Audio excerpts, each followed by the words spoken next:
салом мухлисони беҳтарини дунё. Хабари имрӯзаи мо навқадар хуб аст, чунки Барселона дар се бозии баъдӣ дар майдони холӣ бозӣ мекунад. Футбол бе мухлис оё ин футбол аст? Биё дар бораи он гап мезанем ки барои чӣ ин тавр шуд, то кадом андоза ин қарори дуруст аст. ҳатто гуфтан мумкин ки аз ин ҳама тағйирот ки манфиатдор аст. пеш аз сар кардан мехоҳам хотиррасон кунам ки сарпарасти видеои мо компанияи 1x мебошад. Онҳо на танҳо моро дастгирӣ мекунанд, балки дастаи Барселонаро. Агар футболро хуб фаҳмид, то ба ссилкаи комментария буда даромада бо промокоди BARSATG соҳиби $100 шавед. Дастгирии шумо пешравии мо. оғоз мекунем аз бозии муҳим барои Барселона бо дастаи Наполи. Бозии ҷавобии Лигаи Чемпионҳо дар хотиратон аст. Рақобати аввал бо ҳисоби 1-1 анҷом ёфт. Акнун дар Камп Ноу тақдири дастоҳо ҳал мегардад.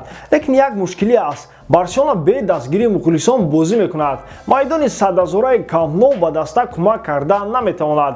Атмосфераи беҳтарини варзишгоҳ дар бозии ҳалкунандаи ин мавсим ба водии хомӯшон монанд мешавад. Фақат коркунони варзишгоҳ ва тренеру бозингарон ҳузур хоҳанд дошт. бадтар аз ин гӯё даста машғулияти навбатии худро мегузаронида бошад. Лекин барои Барселона ин чизи бегуна нест. соли 2017 бо Лас Палмас дар майдони холӣ бозӣ карда буд ва бо ҳисоби 3-0 ғалаба намуд. Бо сабаби он ки дар Каталония барои ҷудоихоҳӣ аз Испания мавҷи эътирозот сар зад. Ин дафъа сабаби ҷиддӣ ба миён омадааст. Бемории вабо бо номи коронавирус ба ҷони одамон таҳдид мекунад ва аллакай дар 101 давлати дунё доман паҳн кардааст. ҳоло маркази сироятшавӣ дар Аврупо Италия мебошад. дар бораи худи ин вирус чизе намегӯям, барои он ки канали мо ба футбол дахл дорад. фикр мекунам ки дар бораи коронавирус аллакай шумо ҳама чизро медонед. Хуб, Италия чуноне гуфтем дар ҳолати фавқулода қарор дорад. Махсусан шаҳри Неапол ки дастааш рақиб Барселона аст. Масофаи ин ду шаҳр он қадар бузург нест, аммо як баҳр онҳоро аз ҳамдигар ҷудо мекунад. Рӯз ба рӯз шумори гирифторони ин беморӣ зиёд мешавад. Дар Италия 500,000 нафарро ташкил медиҳад, дар Испания 1000 нафар. Ин рақам бисёр нигаронкунанда аст. Тамоми ниҳодҳои давлатиро ба по хезонидааст. ҳукумати кишвар, вазорати тандурустӣ, роҳбарияти Каталония ва дастаи Барселона. ҳамаи онҳо дар бораи бехатарии сокинон роҳҳои пешгирии сироят шудан аз коронавирусро муҳокима карданд ва ба хулосӣ омаданд ки бозии дуюми Барселона ва Наполи бемухлис баргузор шавад. ду бозии чемпионати Испания ҳам дар варзишгоҳи холӣ сурат мегирад. дар бораи ин баъдтар гап мезанем. ҳоло ташвиши мо аз бемухлисӣ гузаштани бозии Лигаи Чемпионҳо мебошад. мо мегуфтем ки дар назди артиши 100,000 нафара Барселона бартарӣ дорад ва бо ҳама мушкилои кадрии худ метавонад аз ин марҳила бо осонӣ гузарад. шумо хуб медонед ки дар ин бозӣ як қатор футболбозони асосии Барселона ба даста кӯмак карда наметавонанд. инҳо Бускетс, Видал, Роберто, Суарес, Алба ва Дембеле ки дар бозии ҷавобӣ аниқ иштирок намекунанд. бозигари охир умуман вуҷуд надорад, лекин дар Камп Ноу ин ҳам барои Барселона набояд баҳона шавад.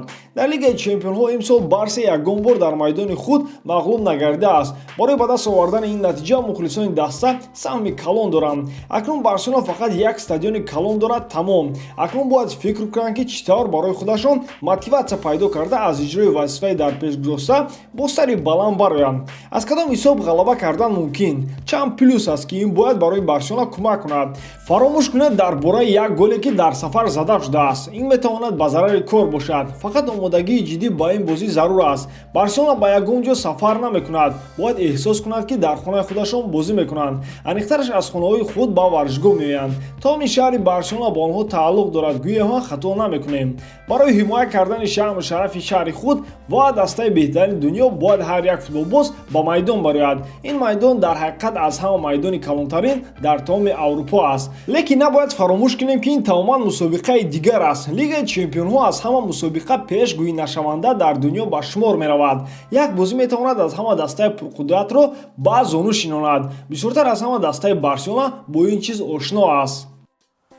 чемпионати Испания миёни Реал ва Барса сурат мегирад. яке аз ин ду даста дар ниҳоят чемпион мешавад. аммо солҳои охир фақат Барселона кубокро болои сараш мебардорад, чунки дар давоми сол имкон дорад ҳар хатое ки содир кард онро боз ислоҳ намояд. дар Лигаи Чемпионҳо чунин нест. бори дигар такрор мекунам ки Барселона аз набудани мухлисон ва дастгирии онҳо дилшикаста нагардад. ин чиз набояд таъсири бад расонад. дар худи Испания бахшиданӣ аст агар ягон имтиёз аз даст диҳанд, чунки Реал Мадрид дар пеш ба ягон Эйбар ва ё Алавес Мухлис имкониятро бой медиҳад, аммо дар Лигаи Чемпионҳо Барселона ҳақ надорад шикаст хӯрад. Биёед дар бораи ҳамон ду бозӣ ки бе Мухлис мегузарад гап мезанем. Аз рӯи статистика мефаҳмем ки ин бозиҳо то кадом андоза мушкил аст. Дар ин ду давр Барселона аввал бо Малёрка бозӣ мекунад дар сафар ва баъд дар майдони худ Леганесро қабул хоҳад кард. Реал Мадрид бошад ҳар ду бозии худро дар Сантьяго Бернабеу баргузор менамояд. Аввал бо дастаи Эйбар ва баъд Валенсия ки барои рохати Лигаи Чемпионӣ сахт мубориза мебарад. Барселона то ин дам 14 бозии худро дар Камп-Ноу гузаронид ки аз ин дар 13 тоаш ғалаба кардааст. Фақат дар як бозии ягон даста ҳатто як гол зада натавонист. Шумо ҳам медонед ки ин кадом бозӣ аст. Эл Классикои якум ки мусовӣ хотима ёфт. Дар он Барселона 45 гол зада 12 гол аз тури дарвозааш берун овард. Статистикаи Реал дар майдонаш каме манфӣ аст. Дар 13 бозии 14 маротиба ғалаба карда натавонист. минус 8 очко. Фарқияти голҳо 27-0, яъне ҳар дуи даста дар майдони худ мағлуб нашудаанд. Ин фақат дар доираи чемпионати Испания. Дар умум натиҷаи Барселона беҳтар аст ҳам дар задани гол ва ҳам дар бозиҳое ки бо ғалаба анҷом ёфтанд. Лекин дар сафар кори Барселона турб аст. Аз ҳамин ҳисоб Реал Мадрид худро наздик гирифта ҳоло шанс дорад барои мубориза бурдан дар пойгаи қаҳрамонӣ. Солҳои гузашта дар ин вақту соат Барселона бо фарқи калон аз Реал пеш мегузашт. Хулоса дар сафар Барселона баробар мағлуб кардаву мағлуб шудааст. 5 борӣ 3 маротибаи дигар мусовӣ бозӣ карда имтиёзи қиматро аз даст дод. Фарқияти голҳо бисёртар одамро хиҷолатзада мекунад. 18 гол зада 19 гол аз дарвозаи худ берун оварданд. Натиҷаи манфӣ минуси 1. Реал бошад дар сафар 14 бозӣ гузаронида бисёртар ғалаба кардааст ва аз муҳимтар аз ҳама кам мағлуб гардид. 7 ғалаба 4 мусовӣ 3 мағлубият. Фарқияти голҳо 22-10. Дар он дастаи Реал имсол хело кам гол сар медиҳад. Дар бозии сафарӣ бошад натиҷаи беҳтар ба қайд гирифтанд. Бо ин роҳ дастаи Реал камбудии худро ҷуброн карда дар ҷадвал Барсаро сур мекунад. Дар ин ду бозӣ аз назари аввал Барселона метавонад манфиатдор бошад, чунки барои Реал фарқ надорад ки дар куҷо бозӣ мекунад ва ин то андозаи дуруст ҳам ҳаст. Реал дар хонаи худ натиҷаи хуб нишон медиҳад. Беҳтар аз ин дар сафар ба таври максимум имтиёз ба даст меорад. Ба фарқ аз Барселона онҳо талоши бештар анҷом медиҳанд. Акнун дар ду бозӣ онҳо аз дастгирии мухлисонашон маҳрум мегарданд. Деҳори сафед дар пушти дарвозаашон гӯё ки чапа шуд. Аммо Барселона барои чӣ дар сафар наметавонад қудрати худро нишон диҳад? Аз чӣ ҳарос дорад? Нахуд мухлисони камшумори дастаи рақиб ба онҳо фишор орад ё майдонҳои хурд барои онҳо тангӣ мекунад. Мо мехоҳем фаҳмем ки ба дастаи Барселона дар ин гуна бозиҳо чӣ чиз таъсири бад мерасонад. Масалан, Малёрка ягон дастаи гранд нест, лекин онҳо дар майдонашон Реал Мадридро мағлуб карданд. Ин барои Барса дар шавад ва бояд ба таври ҷиддӣ бархурд кунад. Дар майдони холӣ бозӣ кардан ягон ҷойи хубӣ надорад. Бисёриҳо шӯхӣ карда навиштанд ки акнун дар майдони беодам ёрдамчии тренер наметавонад футболбозони даста, махсусан Гризманро сарзаниш кунад. Акнун овози Сарабия бар ало шунида мешавад ва мебинем ки ӯ чӣ мегӯяд. Муҳити варзишгоҳ бояд бозингаронро ба ҷанг водор кунад, аммо дар варзишгоҳи холӣ садои туп ва ҳатто нафаскашии футболбозон шунида мешавад. Гӯё онҳо машқу тамрин мекунанд. Ин вирус бисёртар ба футбол таъсир расонд. Метавонад рӯи футболро кушад. Бе мухлис футбол маъно надорад. мо фақат дар бораи ду бозӣ гуфтем, аммо хатари сироят шудани одами бисёр боз ҳам таҳдид мекунад. Беморӣ авҷ мегирад ва дар тамоми ҷаҳон доман паҳн мекунад. ҳоло фақат ду бозӣ пушти дарҳои пӯшида сурат мегирад.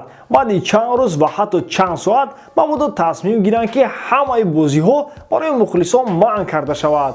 ҳукумати Испания ваъда дод ки кӯшиш хоҳад кард ки ба мусобиқаи варзишӣ барҳам надиҳад, аммо вирус дастдарозӣ мекунад. ҳалакаи чемпионати Италия то моҳи апрел манъ карда шуд ва маълум нест ки аз сар гирифта мешавад ё ин ки не.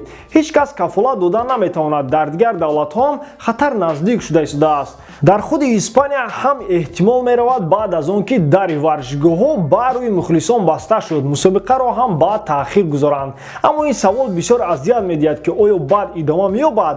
Ба фикрам то он вақте ки илоҷи ин ваборо наёбанд, дар бораи футбол фикрам намекунам. Нахуд бо ҳамин футбол ба охир нарасад. Не албатта. Лекин ҳамин сол аниқ футбол ҷолибияти худро гум кард. Дар комментария нависед ки шумо дар ин бора чӣ фикр мекунед?